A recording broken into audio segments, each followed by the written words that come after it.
Lads and ladettes, welcome to Scoop on Football, and you are listening to the Premier League Chat, the show where I analyse the biggest talking points in football.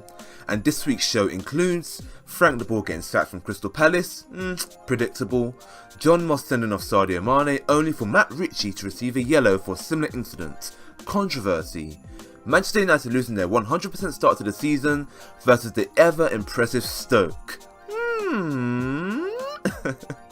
And are Everton overrated? Hands up. Did you rate them coming into the start of the season? Finally, more on Arsenal and Chelsea. So whether you're on your way to work, or school, on your way home, on your lunch break, or just chilling, listen. Crystal Palace have sacked Frank de Boer, making his reign the shortest in Premier League history at just 4 games. And I'm furious. Steve Parish, the chairman, has absolutely not given him time to get his ideas across. 4 games is nothing, and I know that some critic in the background will be screaming that Frank de Boer has lost all his matches. Do you know what? I know. I'll do you one better. Palace haven't even scored in those 4 matches and never looked like winning any of them besides Burnley, where they had 1 goal cleared off the line and Scott Dan missed an open goal as Palace bombarded Burnley with 23 shots to 4, only going down 1-0 because of a stupid mistake. Incidentally, Burnley was de Boer's last match, and based on what I've just said, that's a damn shame. You don't sack a manager on the basis of a dominant performance like that. De Boer got his tactics spot on. It was the players who failed to execute it. And that brings me on to my main points. The Palace board didn't back de Boer in the transfer market. They only signed 2 players, with the other 2 being youngsters on loan. This is massive and, in my opinion, central to Crystal Palace's struggles, because for the majority of their time back in the Premier League since 2013, Palace have only narrowly avoided relegation for most of the time. During this period, they have had 6 managers in 4 years. Besides Ian Holloway, what do Tony Pulis, Neil Warnock, Alan Pardew and Sam Allardyce have in common? They all park the bus and all play attritional football designed for survival. De Boer is a different type of manager from the school of Ajax. He likes expansive football played on the deck, and the Palace board must have known that before getting him. So why then did they leave him with a squad fit for relegation and not back him in the transfer market so that he can get his types of players to play his way? Lads and ladettes, that's what you call setting someone up to fail. Although, I will backtrack a bit on what I'm saying, and I will give credit to Palace for realising that they've made a mistake in appointing him in the first place and not waiting until it is too late to make a change. It looks like Roy Hodgson is going to be in charge, the man to replace Frank de Boer, and he belongs to the same cloth that Sam Allardyce and Tony Pulis belong in. He will organise Palace and make them tough to beat. If he can motivate them, they should have enough in them to narrowly survive. Again, if we are to find a joke in this, and there is one, it's that I really hope that the sacked Frank de Boer now sacks whoever is advising him. At 77 days, his Palace tenure only lasted 5 more days than Kim Kardashian's marriage to Chris Humphries, and his other job at Inter Milan lasted just 85 days. John Moss, you absolute bellend! Man City vs Liverpool was finally poised at 1-0 with chances going at both ends, and you ruined it. Sadio Mane had every single right to challenge for the 50-50. It was a brilliant ball from Joel Matip that had cut out the entire City defence, leaving Mane on a 1-on-1. Ederson had come out of goal. He was no longer the goalkeeper in this situation, he was an outfielder, so the protection that a keeper normally gets inside the box doesn't apply outside it. Of course, it's unfortunate Mane's boot hit Ederson's jaw, and we're all thinking and praying for a swift recovery. It was a foul, but the ball was there to be won, and Mane's eyes were fixated squarely on the ball. It was not a red card. When Gary Neville, a Manchester United legend, is screaming you have ruined the game for Liverpool, trust me, you're done messed up. G.Nev also said it wouldn't take too long for a contradiction to appear, but I doubt even he could have predicted we would only have to wait 24 hours as Matt Ritchie big booted Alfie Mawson. That was worse, yet he only got a yellow. Premier League referees, what are you gonna do? Onto the game itself, I want to address something because someone I know suggested that the result shows that Arsenal made Liverpool look better than they actually are. I don't quite agree with that given all what happened regarding the red card. To anyone who watched the match, you will know that it was an even match until the red card. But in a roundabout way he does have a point, and I'm going to explain it now. And I'm only talking up to 1-0 when I say this, but the Reds' flaws were exposed within those opening 35 minutes or however long it took for Mane to get sent off. Point number 1. As fantastic as Liverpool's attack is, the synergy of it makes up the bulk of its quality as opposed to actual individual brilliance. Mohamed Salah is wasteful at shooting and delivering the final ball. Sadio Mane is a wasteful passer, and Roberto Firmino is more of a team player than an individualist.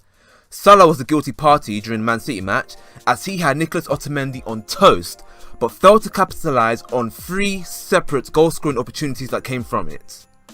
Point 2. Jurgen Klopp's men didn't punish City's defensive mistakes.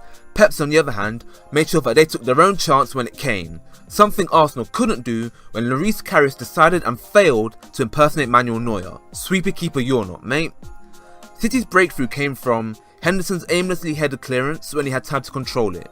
Kevin De Bruyne, who alongside David Silva controlled the game, picked up the ball, slid in Sergio Aguero, who was sloppily man-marked by Ragnar Klavan.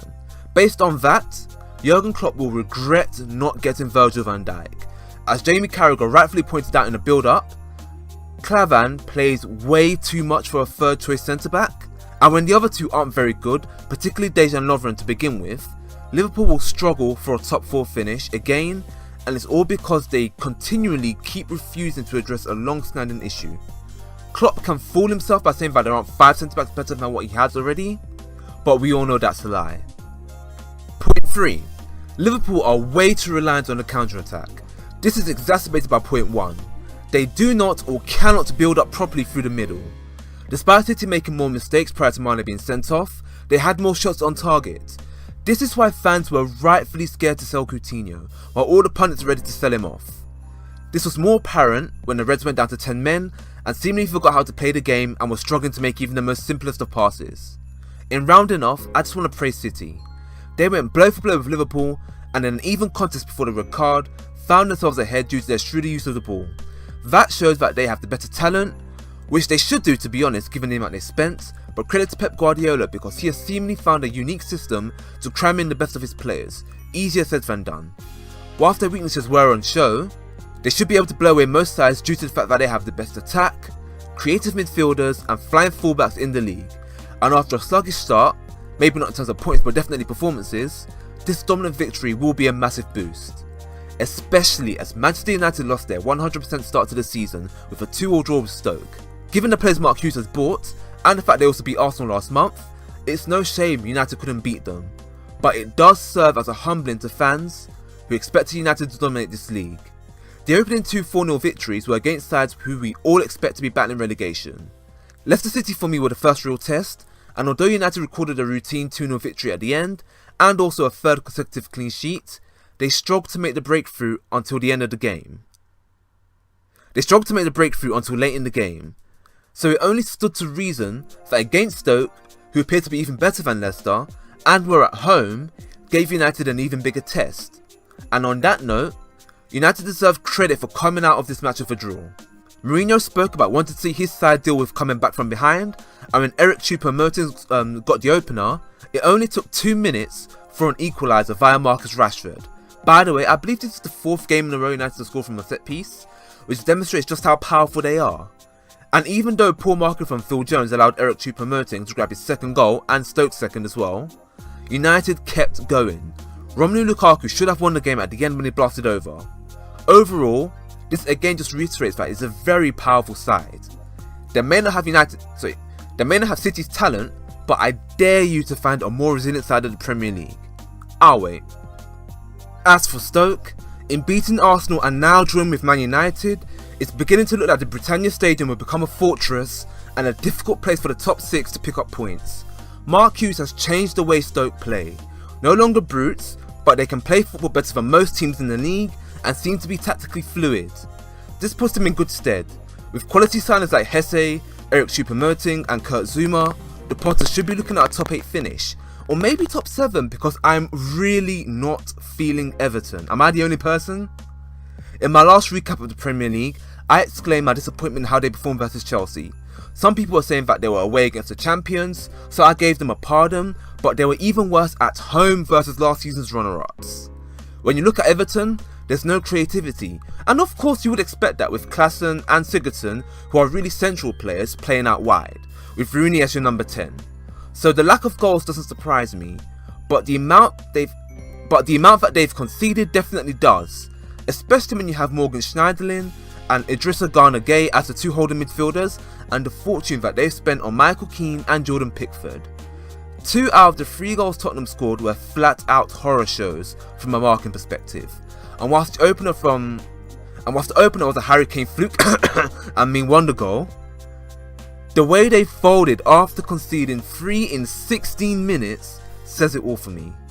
Ronald Koeman has spent tons of money improving the depth but not the quality.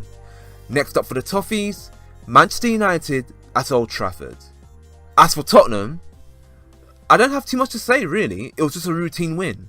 I'm more interested in how they deal with Borussia Dortmund. That to me is the most interesting match of the new Champions League campaign and will have a massive say on who progresses from Group H, aka Group Hell. I've got a video predicting the Champions League group stages, so please check that out, link in the description. I'm gonna wrap up this Premier League review, and likewise for Spurs, there's not much to say about Chelsea and Arsenal. The Blues overcame a difficult test in defeating the 2016 champions, Leicester.